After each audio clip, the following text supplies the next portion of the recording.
educational background is quite varied, actually. After graduating from high school, I went into a Bachelor of Arts program studying culinary anthropology. And so I was pursuing my bachelor's degree while also working in industry, in the hospitality industry as a cook. After about 3 years of my program, I dropped out to pursue cooking full time. That led me to a string of wonderful restaurants and experiences as a chef, going through the kitchen brigade system until I became an executive chef at a project in Northeast China. I was in the hospitality industry overseas for several years, and when that project ended, I took it as a chance to take a short sabbatical from the industry and moved into education. I was teaching young students English as a second language through training center academies, but I was also teaching in a business program operating in electronics firms, in software and IT, and also in hotels, teaching hotel staff hospitality and service related English. So my job as a teacher was teaching a whole range of different students. And eventually I also did some recruiting and HR work for that company. Um, After several years working in education overseas, I decided to return to Canada and jump back into hospitality. I obtained my Red Seal certification as a chef, and now I'm involved not only as a chef full time in the restaurant industry, but also working with non-governmental organizations and nonprofits that focus on community building and support for BC's restaurant and hospitality industries.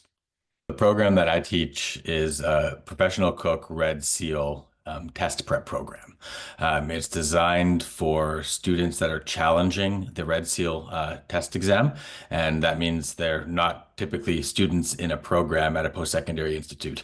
They're preparing to challenge the exam, which is a written component and a practical component. And my role as their instructor is to prepare them on how to take a multiple choice test with industry specific knowledge for their trade. My favorite part of the program is seeing students in the same shoes that I was in several years ago, trying to do my own challenge and seeing how their thought process is similar to mine or differs from mine, and how they all learn differently and internalize that information in different ways. So seeing these students that are going down the same pathway but taking slightly little different deviations and different approaches to the final goal of achieving that Red Seal.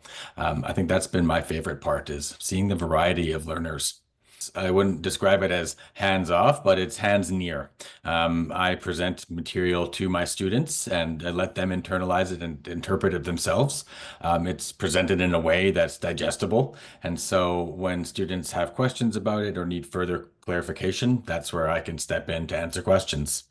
I'm also not afraid to say when I don't know something and take a moment to step back and look something up. So teaching for me can also be a learning moment in many ways. And these are students that are working in the same field as I am. And in many ways, I'm learning techniques and different aspects of their jobs that are, enriching to me from a knowledge perspective too.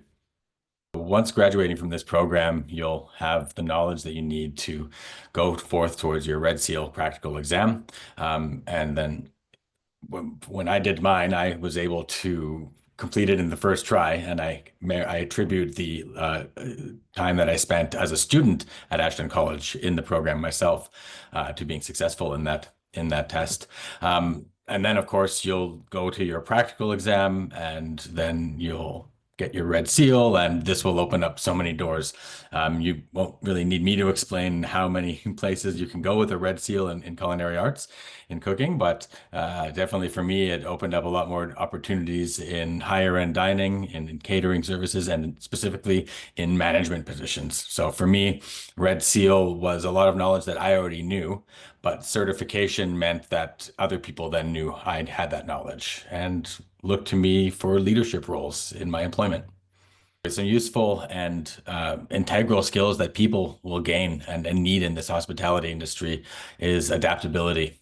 You're going to need to change on the fly. You're interacting with numerous different personalities and types of workers that all have different things going on in their lives. if you're in a leadership role, you need to be able to, manage those situations and those individuals.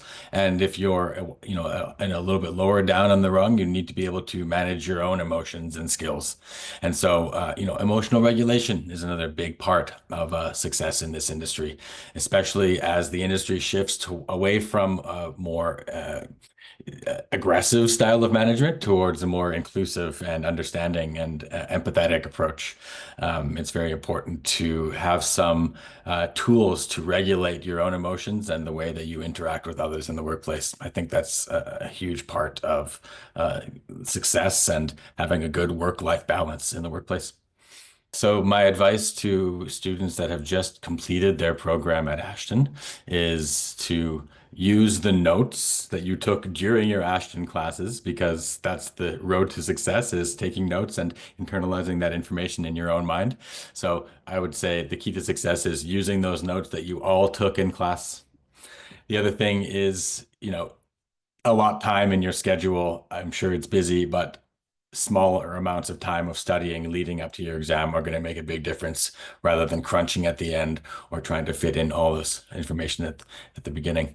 The other thing I'll say is that after taking the 8-week course at Ashton, you'll be prepared. And so any review or further studying that you'll have will just reinforce what you were already learning through our program at Ashton College.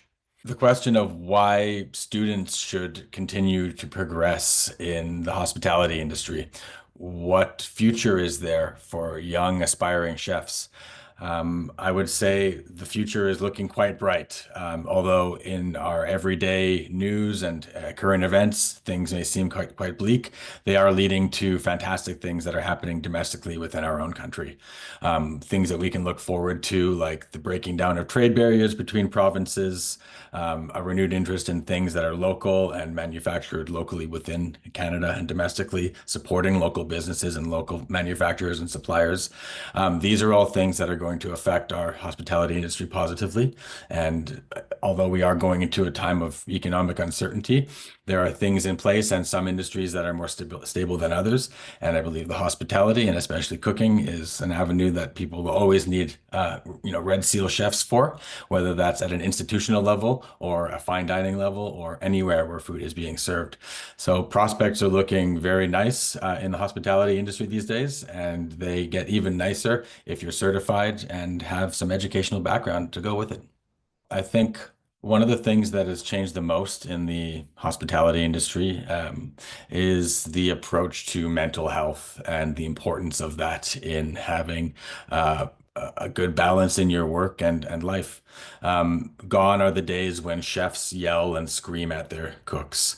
This approach to management was not sustainable, and we realized it. And the current generation of young chefs aren't putting up with that sort of behavior. They're looking for a different type of leadership in their elders and their mentors, and so the expectations are different. That's the biggest thing that's changed. Expectations from employers and also the expectations from employees, and those boundaries are being rewritten and changed as we're moving into a more modern era of the industry. And it's our job as educators and leaders of the generation behind us to pave a solid foundation for them to participate and do good things within the industry.